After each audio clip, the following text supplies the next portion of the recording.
Professor Thomas Green is extremely well known in and around the study of martial arts in various ways, and I'm talking to him right now. Tom, how are you doing? I'm doing well. How about you, Paul? Yeah, I'm okay. I'm okay. I've been a bit depressed about the lockdown from time to time, but these conversations kind of keep me sane. It's therapy for me. This. Oh, absolutely. I search my pantry to see things that I might not have, so I'll have an excuse to go to the grocery store and interact with someone Yeah. aside from my daughter. So, With humans, I'm going to share a screen. Where are we? So if we go Google Chrome, and we'll share that. So you are a professor of anthropology in the College of Liberal Arts at Texas. Texas A&M, isn't it? correct. And you mainly teach issues in folklore in the supernatural, and you mainly publish around all sorts of different aspects of the martial arts. So you've published in our journal twice, I think, so far.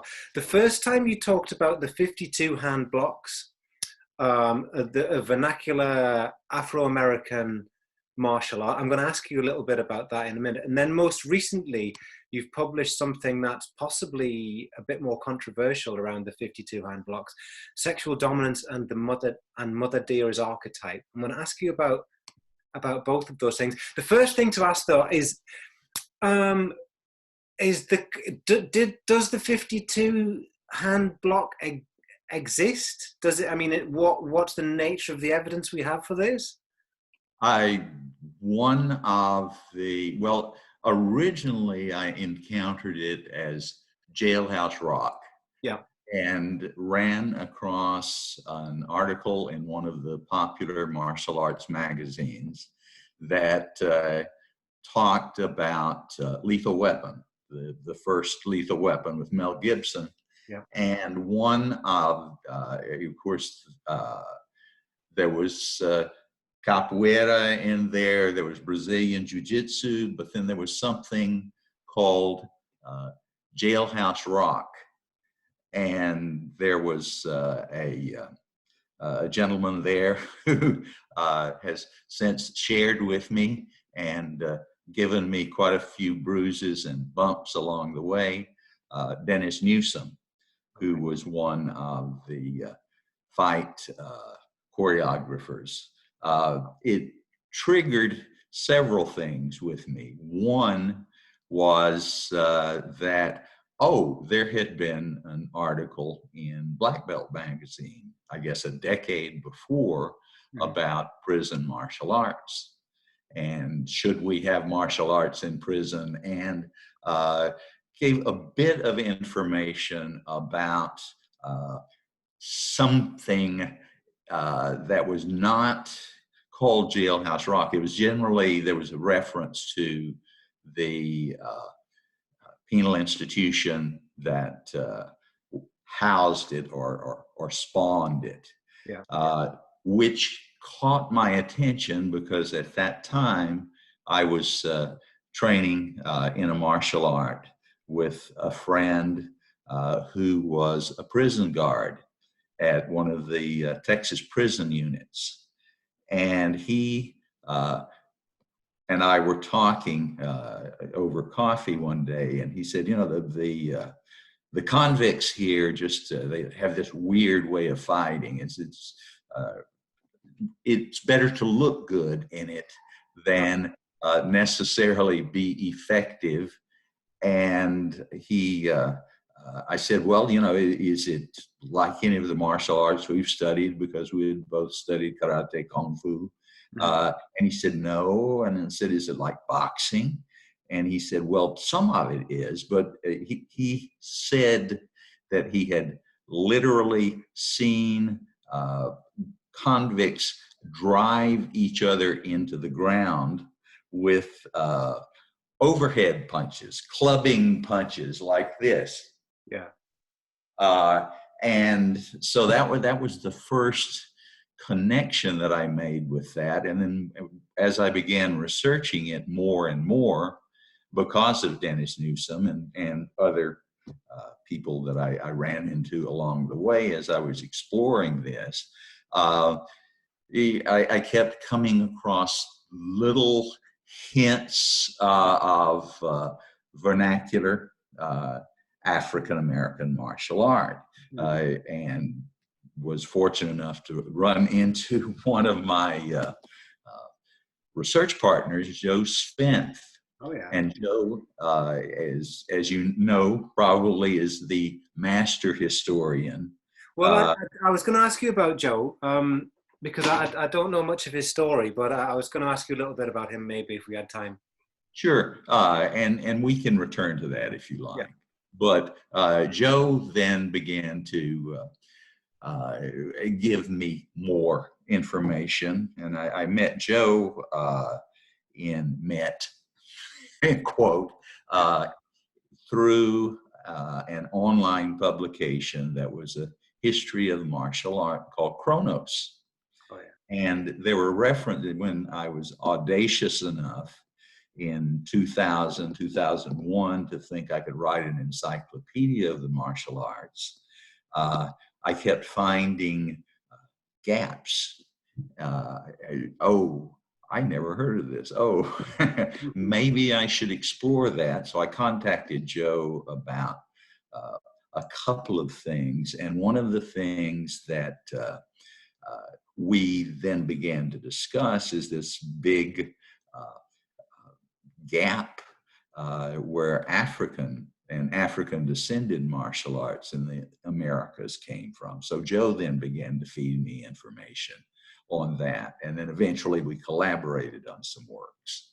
But anyway, so I began to follow, I go down that rabbit hole, and was fortunate enough to train with and work with some people like Little John Davis and Daryl Sargent, Kalindi Iyi, Daniel Marks, met Douglas Century, who gave us really the first kind of, although it was not intended to be, ethnography of the 52s in his book Street Kingdom. Okay. So I just began to get more and more enmeshed in this and more interested in this, and even recalled things from that I had seen my fellow hoodlums do in public school. Yeah, that were very unusual. and to what extent did you? Are there different variants? Is there an agreed history? Because your recent stuff, especially, you write it in terms of a folklorist's approach to it, and that's the way that you conceptualize it. These different stories and different kind of ways of telling, and therefore different figures and different or repeated recurring figures, recurring images. Do these differ from state to state, prison to prison, decade to decade? I mean, how does all this play out? There is, in general, there will be a description of particular styles of prison fighting. 52s is just one of them. Mm-hmm. And they'll be named after the prison. For example, State Prison of New York developed a style called Stato. Okay. And then you have in this early Black Belt article that I mentioned is mention of the Comstock style, which is named after another prison. In talking with Kalindi Iyi, who's noted primarily for African systems or African-inspired systems, Kalindi began telling me about one they had in Michigan called Jacktown. And it was and the prison is usually named after the towns where they are. It was Jackson prison in Jackson, Michigan, is I believe the derivation of that. And there are different styles. And even on the street, some of the people I've interviewed have said, well, you know, we have developed this style, or the, the guys from another part, often of New York, is where I was getting some of the information, have developed a style where they even use their legs or use kicking or use knees, because the streets there are up and down. So you develop strong legs and you, etc. Right. Build on that. So is there anything that we can, in terms of commonality, so you say you're suggesting that it's often about looking good, it's often about fighting according to certain aesthetic considerations in order to kind of maybe ritualistically humiliate or demonstrate your own excellence. And then it sounds as well like you've got, there's some commonalities with the kind of the big stories about like the difference between northern and southern Chinese styles. Like, well, that's a mountainous region, so they there. And I mean, how does this relate to anything other than making up stories or regional little subcultural flourishes? Or I mean, how do you see this from a meta perspective? Oh, that's such a question. But you get the Southern styles in Chinese martial art, and they didn't kick high a lot, and they had very stable stances and mainly hand and arm techniques, because this was practiced on the opera boats, and they had unstable surfaces. Well, you know, when you look at Savat, of course, that sort of blows that argument away to a certain extent, which is a sailor style. But you do have, for example, it's not quite geographic, but many of these styles that have been traced back to the plantation experience, knocking and kicking, right? Knocking meaning headbutting, and kicking meaning kicking. Those, in many cases, then have been tied to, not in all cases, of course, but in many cases have been tied to the fact that the slave owners on the plantation would often have kind of human cockfights, and many of the people that came out on top of that were not only good headbutters, but they became boxers or had watched boxers, and it was derived from that. The 52s that I have seen the most of are ones that are based in boxing. So you have that kind of, as with the populations among the enslaved African in the U.S., you have many different ethnic groups, many different life ways, the farmers versus the herdsmen, the pastoralists. And so you bring a little bit of that into it. You finally get a mix. You'll see some tendencies toward, I haven't seen the wrestling, but I've heard a description where, and from people who are reliable, who have seen it,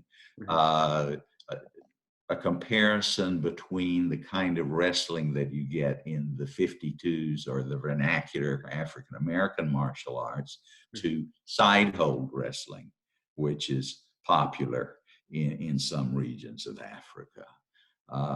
You see comparisons to particular kinds of dances leaping dances, dances that will involve particular rhythms, particular aesthetic styles, particular uses of specific parts of the body.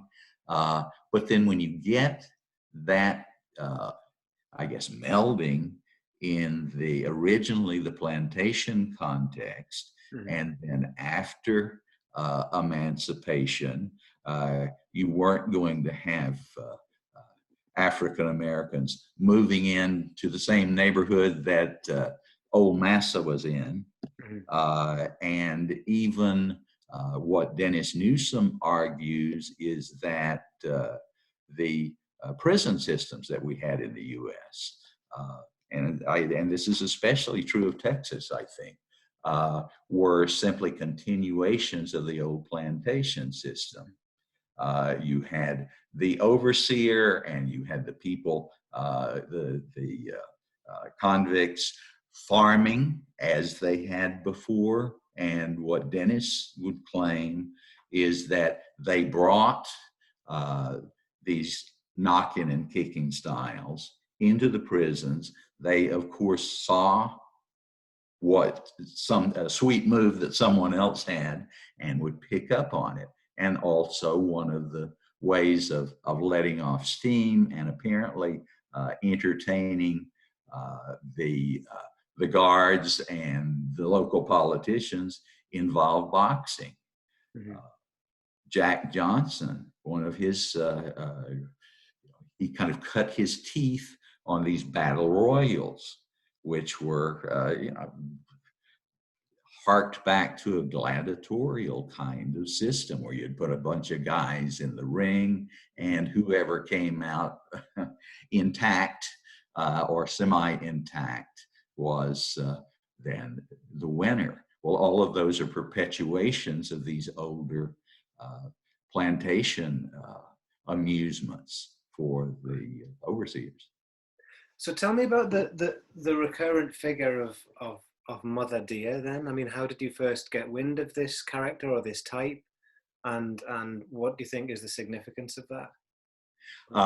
Mother, yeah, Mother Dear, for people who, I was going to say, haven't known Mother Dear, perhaps that's too much double entendre, but who are not familiar with that figure, was reputed to be the founder of the 52 system, which is, most people will say, is the dominant system.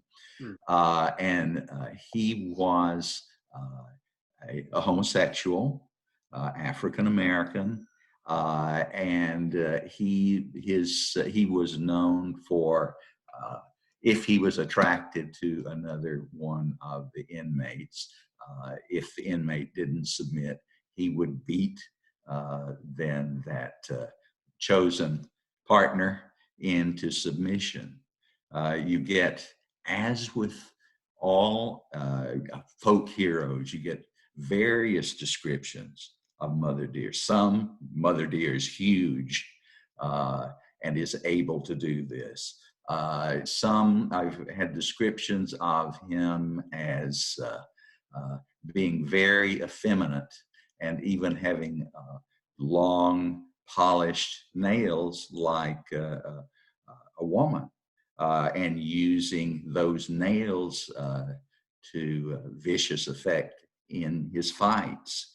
The main thing was that many of the people who purport to know the 52s will try to claim some lineage that goes back to Mother Dear. The irony of that, of course, is that figure of Mother Dear, which in the South is a very familiar term among white population, Southern white population, and African American population, as grandmother, as the maternal figure in the family. And I think some of that is to develop the irony between this nurturing, loving figure and this brutal rapist.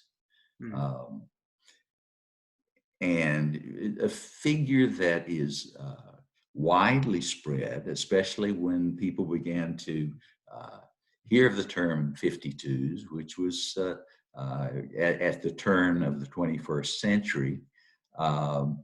They began to kind of pursue who he was, and I've been given names. Well, his real name, or his name in the projects was, but in prison, is Mother Dear. We never hear. I suppose Mother Dear was in for life, because I have never heard of Mother Dear being released and wreaking havoc on the street. But you run into a lot of people claiming that they are bona fide practitioners of the 52s because of the connection to Mother Dear. Okay. Yeah. And one of the things that was pointed out to me is, hey, many of Mother Dear's students had been his sexual partners before. Mm. So I mean, there's all kinds of ambivalence going on there. Mm. There was a tie to Mother Dear, the 52s, and the NGE, the Nation of Gods and Earths, which is the 5% nation of Islam. Mm. But the 5%ers absolutely abhorred homosexuality. Mm. And so, I mean, it's as with all folk tales and all myths, very confusing, as many cross currents, but the name appears over and over and over again. Every informant I've had has mentioned Mother Dear. But then you also see similar figures like Boxing Betty or Brutus, who are not a part of the African American repertoire of prison fighters, and who are very, very much the same. So And that's why I claim he's an archetype.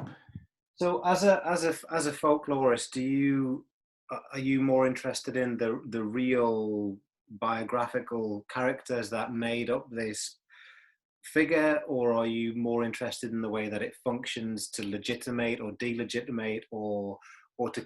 I mean, it's not. I mean, why do people need to make a lineage claim? Because I mean, you could just say, well, I went to prison and I learned how to fight because everyone is really violent place, and I come out now and I teach you the prison style. Why do you need to say I was taught by Mother Dear or Boxing Betty or Brutus? Why does that? What does that need? What is that? The same reason that in Chinese martial arts, there'll be the tie back to Damo, or back to the Shaolin Temple, or back to the Southern Shaolin Temple that was destroyed by fire and never rebuilt. It gives something real and tangible to something that's simply a story.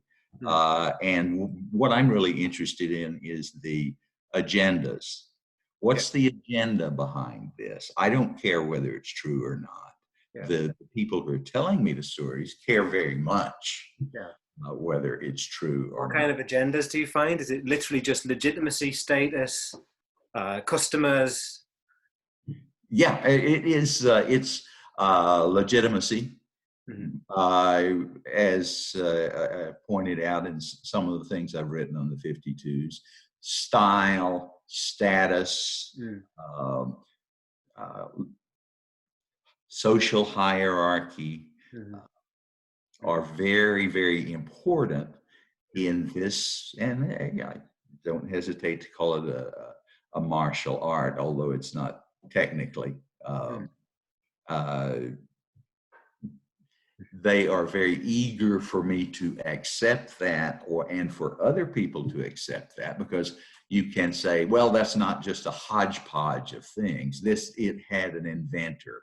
It had someone who passed. Is it as well the idea that it's a system? It's not just So, I mean, if you look at, I spent some time looking at the early British books on jujitsu, and for a long time it was called tricks and techniques, like the Japanese tricks, the Japanese techniques. But after a while, and people have associated this with Kano, it becomes a system. It's an art. It's a path. It's a way. It's not just here's an arm lock. The person who brandishes or embodies that practices a completely comprehensive style. Is that the difference? It's not like I learned a trick, like stand on your toes and punch your jaw. It's not that. It's a style. Is that what it is? I believe it is. I find enough uniformity among the various regional styles to say, yeah, yeah, it is. And there's transmission on the street.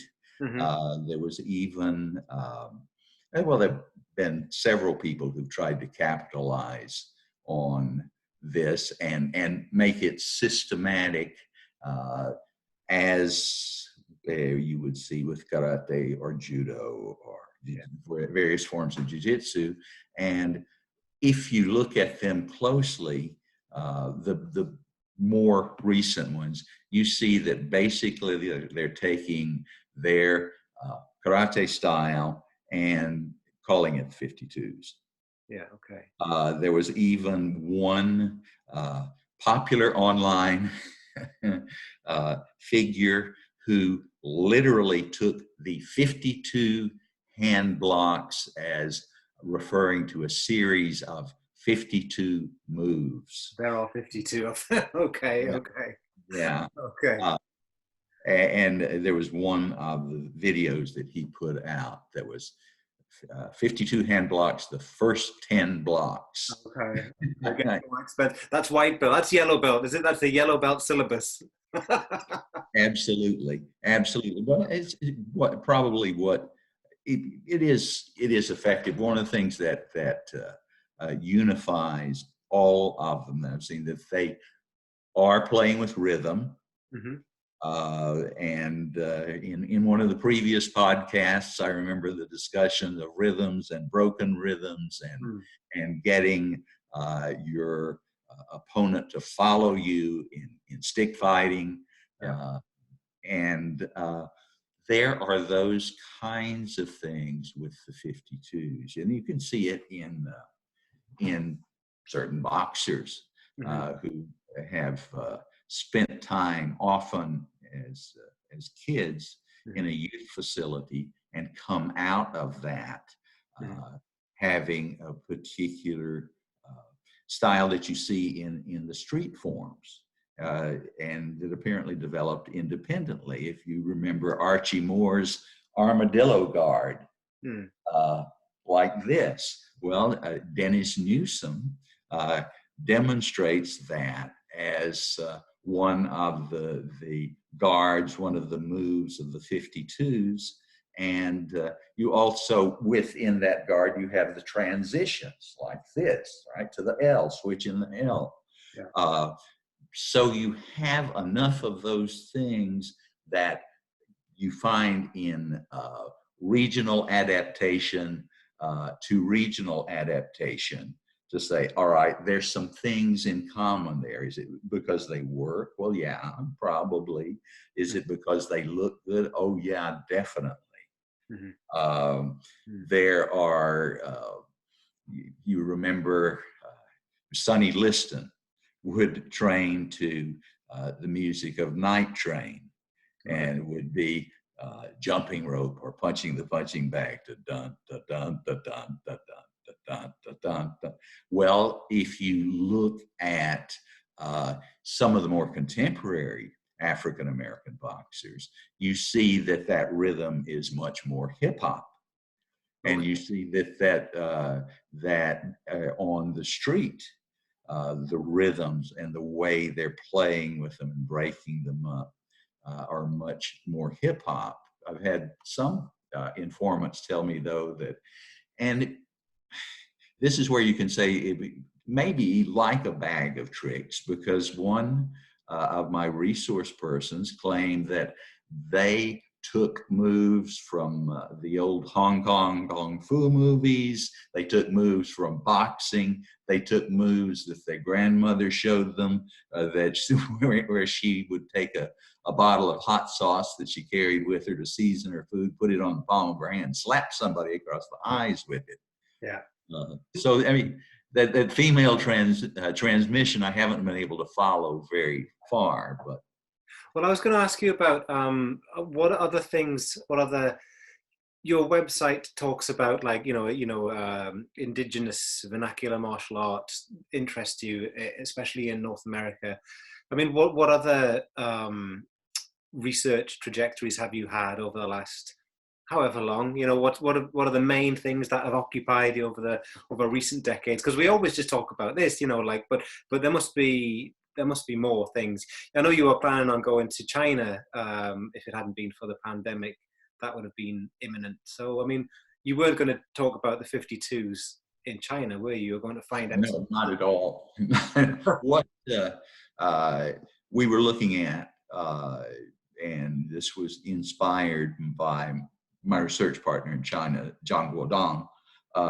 What we were looking at was a vernacular version or a splinter version, however you want to phrase it, of Wu style Tai Chi that had been brought to the city, to an urban area, Yeah. and how what had essentially been a village art was adopted and adapted within that urban context. What did they do? How did it differ? Well, one of the things, obviously, when you bring a vernacular art into an urban context or try to systematize it, is that it's not tied to things like festival. It's not tied to dance. It's not tied to religion or medicine or all the things that you find a vernacular martial art tied to. Mm-hmm. And so we were pursuing that, and also the whole idea of what happens when you try to globalize martial arts. And you can see that all over the place. I looked at Dambe, which is a Nigerian form of boxing, several years ago, and looking now at some of the styles of Silat that want to enter the global arena. Yeah. And what's happening? Well, as with the case with both of them in their natural context, they are an element of culture. You don't go down to the shopping mall and sign up and sign a waiver and hand them your credit card, and then in the evening go home and you may wear your Goju-Ryu t-shirt, but you're living your mundane life, your daily life. You may carry some of those values, but it's not a part of your religious practice generally. It's not a part of your initiation into a social system. You may think it's good for you and healthy, but it's not built in, tied in intimately to your medical system. And we have some carryover of some of these things in martial arts like Xing Yi, based in the 5 elements, which is intimately tied to religion, and each of the strikes in Xing Yi is connected to a particular vital organ of the body and is supposed to stimulate it, kind of like a moving yoga. So what happens when you take something out of its natural context? What is its natural context? How does it plug into healing on the shamanic level? How does it plug into dance and drama, which I was interested in early on with my folklore? And in fact, in thinking back over it, it's odd because I have the two things that I was really fascinated with in folklore were the storytelling, folk history, Mm-hmm. uh, and play and games, whether those games were verbal, as with riddling, or whether they were a kind of ritual, as with the Native American hand game, which is a form of gambling that took on a religious significance, or with drama. The very recent article that I did with Boisdon was on a folk drama that is inserted into the practice of plum blossom boxing. Okay. So I keep returning to those kinds of cultural movement, play, competition So, themes over and so over. are you? I guess. I mean, there's a picture in my head of a rich indigenous martial art. We'll call it a martial art for simplicity. That when it enters the global arena is deracinated in some sense, commodified, kind of formalized in different ways, and then it functions according to a different kind of cultural logic, maybe a logic of consumption, logic of cultural fantasy, maybe even a diasporic kind of fantasy logic. But you're interested in the other side. You're interested in the first side. You're interested in the place in which it exists in most rich and fertile, possibly kind of organically occurring connections. You're not interested in going down into town, into the city, or into a shopping mall somewhere and going, I would like to study Pencak Silat as opposed to Taekwondo, as opposed to Judo, all in these. Would that be right? Been there far too often. And the teachers who I felt were most authentic were ones who were not charging. And in fact, I a couple of times had to harass them into teaching me. Mm-hmm. And they were bringing it from a family tradition or a village tradition. I was had an interesting thing at one point when I was deep into studying the 52s and getting data. I had an African American Arnis teacher Yeah. teaching modern Arnis, and one day, for some reason, he decided that he was going to show us some other stuff that would be good for fighting, that didn't even involve sticks. Right. And he had one of the members of the class face off on him, and he dropped into a squat immediately, grabbed the guy's pants cuffs, Yeah. and stood up Yeah. and threw him on his back. Yeah. And that was from the 52s, the pants leg trip. Okay. Or the flip. There were a lot of names for them, but and I said, where did you get that? And he was PhD, very refined kind of guy. Also taught Gong Fu, and I said, where did you get that? and he said, oh, I got that from my dad. Right. And I said, really? And he said, yeah. And I said, well, is there anything else you do after that? And he said, oh, yeah, you tap dance on them. And I said, tap dance? He said, yeah, my dad was a dancer. And I said, foolishly, show me. Right. So he did the same thing to me, and I'm not entirely sure what he did, but I felt him drilling, and fortunately he had on no shoes, drilling these kicks into my ribs and up and down my body. And I said, you know, that's something that is part of the 52s and knocking and kicking. And he said, what? Hmm. And he said, no, my dad just learned this on the streets of Virginia. Mm-hmm.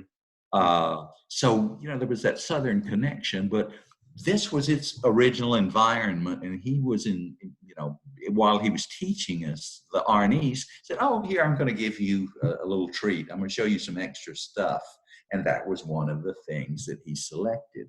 But I've also been interested in is ritual drama, religion, medicine. And as I got into more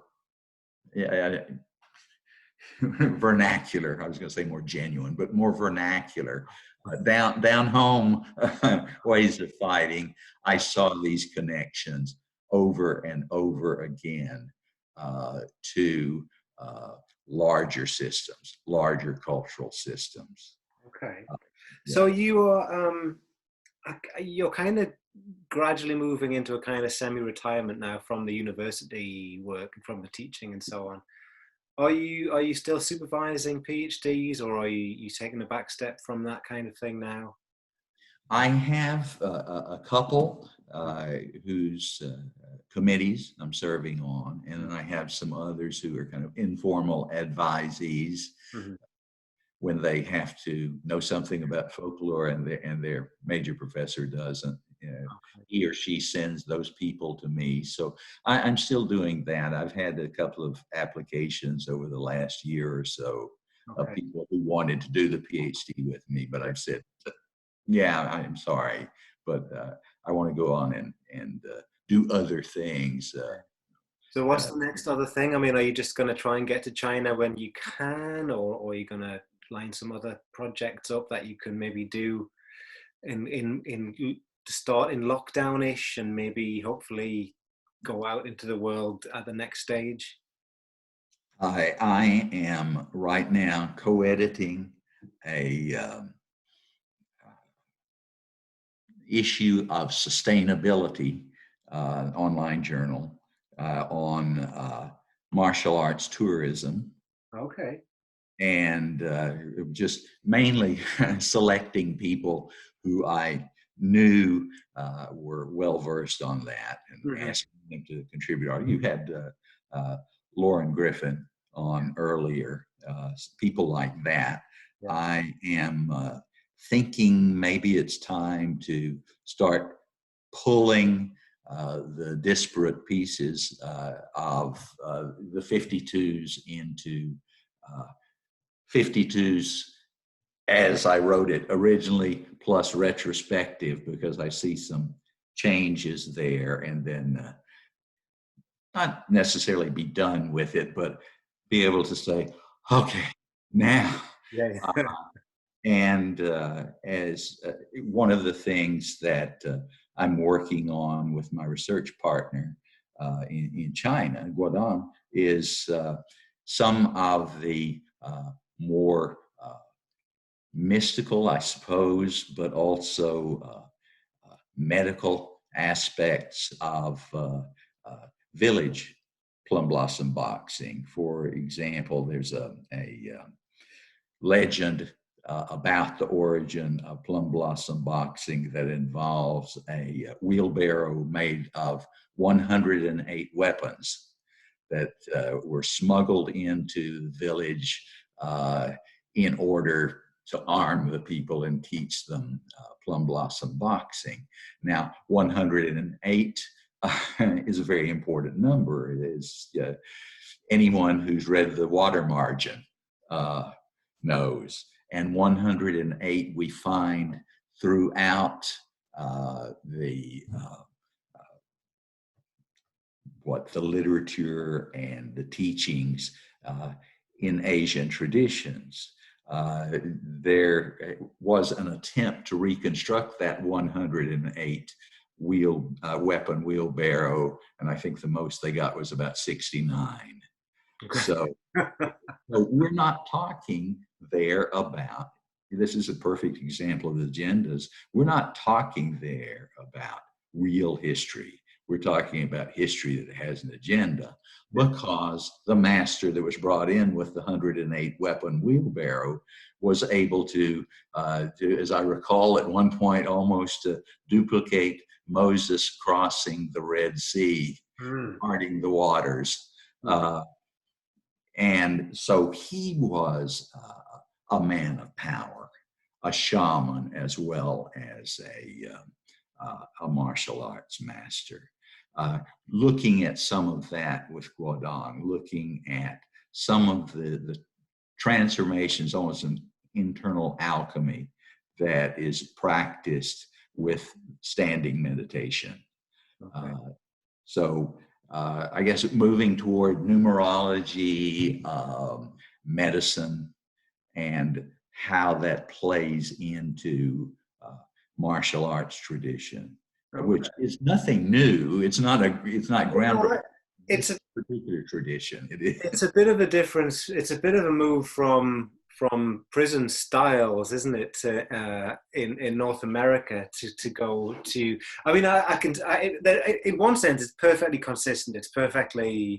It makes perfect sense. But in another sense, it's a world away, isn't it? It's like a world away. And the way that I got into looking at plum blossom boxing and some of the Chinese vernacular styles was through the 52s. I was at a conference on play and sport in Nanjing. Okay. And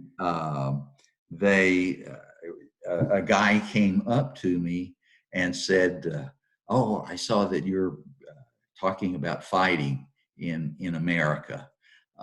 And I would like for you to come see my paper.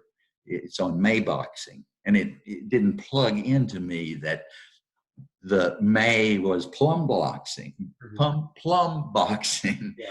But he was a nice guy. And I said, sure, yeah, I'll come. And I went, and that was Guodong. And we hit it off, and he saw some interesting things in what I was talking about, that whole vernacular idea. And I saw some very interesting things in what he was talking about in terms of transmission of a martial culture rather than bits and pieces here and there, or places where you go to a dojo or a kun and you maybe go through an initiation, depending on how traditional it is, to something where you grow up in it. And it's part of your medical system. It's part of your heritage. And it cannot be divorced from dance or religion and still be the same thing. Okay. Well, hopefully, you'll get this done. You'll get some field work. You'll get some stuff, because we were meant to be meeting again at our conference in Marseille in July, but it hasn't actually been cancelled because of the pandemic. It's what we're looking at, avenues and ways to make it more online, maybe. But the following year we're having it, hopefully again. Hopefully if we're allowed to travel, conference in Switzerland on martial arts tradition and globalization. So that seems like that might be a wonderful context to. Absolutely.